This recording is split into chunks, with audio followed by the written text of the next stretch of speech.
Hey, I'm Carl Azus. It's great to see you today. We've got a few international stories kicking off our commercial-free coverage. In the Java Sea, off the west coast of Indonesia, a breakthrough in the search for a lost passenger plane. Search officials have located both black boxes, the flight recorders from AirAsia Flight 8501.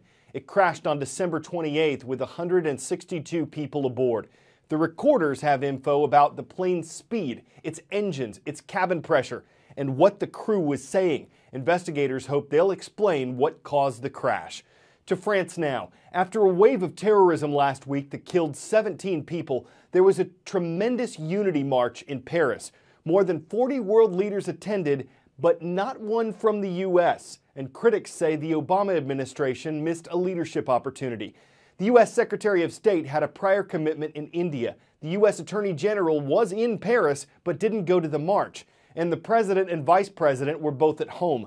The White House says it didn't get enough notice to arrange proper security for President Obama, but it also says it should have sent a higher-ranking representative than the U.S. ambassador to France. Stateside, a hack yesterday involving U.S. Central Command. It oversees American military operations in the Middle East, and its Twitter and Facebook pages were shut down after messages popped up supporting the ISIS terrorist group and warning U.S. troops. The FBI is helping investigate how this happened. 5 years ago, a magnitude 7.0 earthquake hit Haiti. It was catastrophic. It killed 220,000 people and injured another 300,000. Haiti shares the Caribbean island of Hispaniola with the Dominican Republic. Haiti is the poorest country in the Western Hemisphere. An estimated 80% of its population lives below the poverty line, and the earthquake made that worse. The international community stepped in to help. $13.5 billion were committed to helping rebuild the country, and experts say things have improved. Much of the rubble has been cleaned up. The economy is slowly getting better. But normal conditions for this island nation are a far cry from good ones, and simple day-to-day tasks take a toll on young Haitians. This is the story of water. Beautiful, majestic, precious. Vital for life. After all, the adult human body is 60% water. But in Haiti, like many parts of the developing world, the story of water is also one of hardship.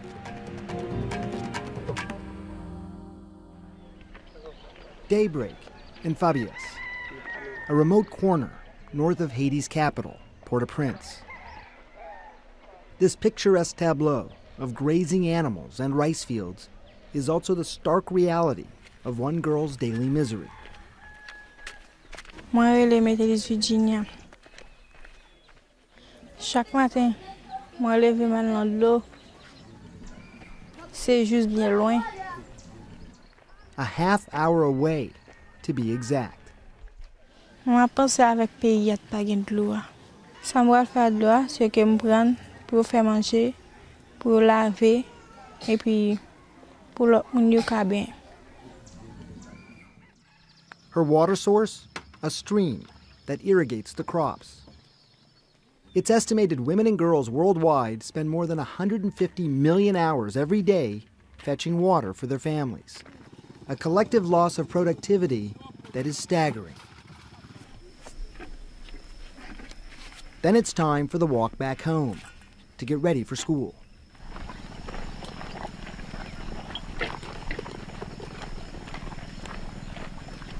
L'embotel, quand bon peut-être fait mal.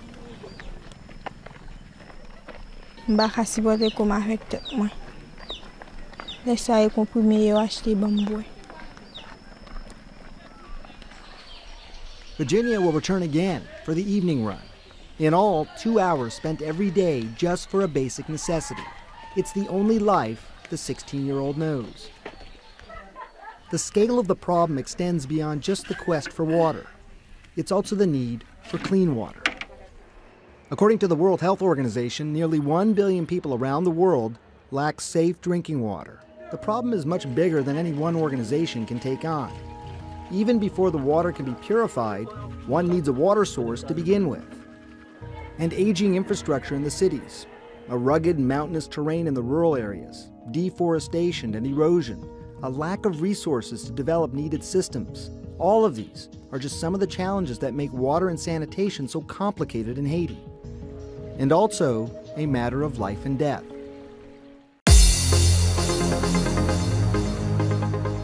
It's the call of the roll. These schools all made requests on yesterday's transcript page at cnnstudentnews.com. We'll start in South Dakota with the Crusaders. They're watching in the city of Miller at the Sunshine Bible Academy. We'll take the Oregon Trail out west to the city of Independence. Shout out to the Panthers of Central High School. And not too far north is the city of Tumwater. It's in Washington State. It's where you'll find the Firewolves of Tumwater Middle School. It's time for the shout out. Kinetic energy exists in which of these objects? You know what to do. Is it a gallon of gasoline, coiled spring, lightning, or lake? You've got 3 seconds. Go. Kinetic energy is energy in motion, and what we see in lightning is an example of kinetic electrical energy. That's your answer, and that's your shout out. So when you get up and walk to your next class, you have kinetic energy. A British company is using a type of flooring to harvest kinetic energy from people walking around. It could power the lights above them, the signs directing them, the chargers charging phones. You don't see kinetic tiles in a lot of places yet because they're expensive, but as their cost comes down, their power goes up. Coal. It fired the steam engines of the Industrial Revolution, and fossil fuels have powered and transformed our world ever since. The 1970s energy crisis rang alarm bells and triggered the search for alternative energy forms. So renewables now generate 11% of the world's electricity. People walk up to 150 million footsteps in their lifetime. When I was walking through a busy train station in London, I thought, what if we could convert the energy from every single person walking in a station to a meaningful amount of power? Ha!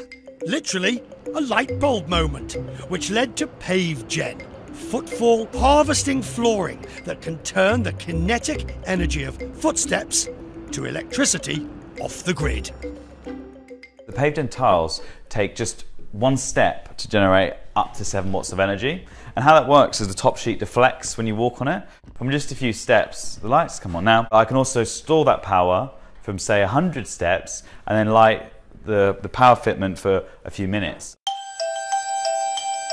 The technology is designed to run low voltage equipment, and it's most effective in places with high footfall. Schools, train stations, even the football stadium of the future. In Rio de Janeiro, kinetic tiles have been installed alongside solar panels and are powering a neighbourhood plagued by blackouts. It's a way to inspire future generations into energy saving, but also to show that we need different energy mixes. Some people walk 40,000 steps a day, so there's a lot of potential of what is wasted from each step. Energy harvesting. It may just be one small step for a man. It's the science which could provide an alternative energy source to power tomorrow's cities.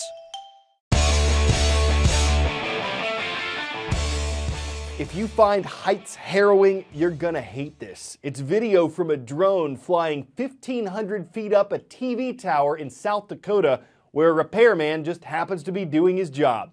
Kevin Schmidt calls this just another day at the office, but it's gone viral, partly because it's as high as 5 football fields are long, partly because the TV tower isn't even being used anymore. Schmidt climbed it to change a light bulb so airplanes can avoid it. Now, we could call that a towering achievement, a soaring accomplishment, a job at the height of bravery. We just hope the night light has the might to light that sight at night, to save Schmidt the fright or delight, the plight or the right at quite a height to relight the light day or night. I'm Carl Azus, and we'll have more enlightening coverage on tomorrow's show.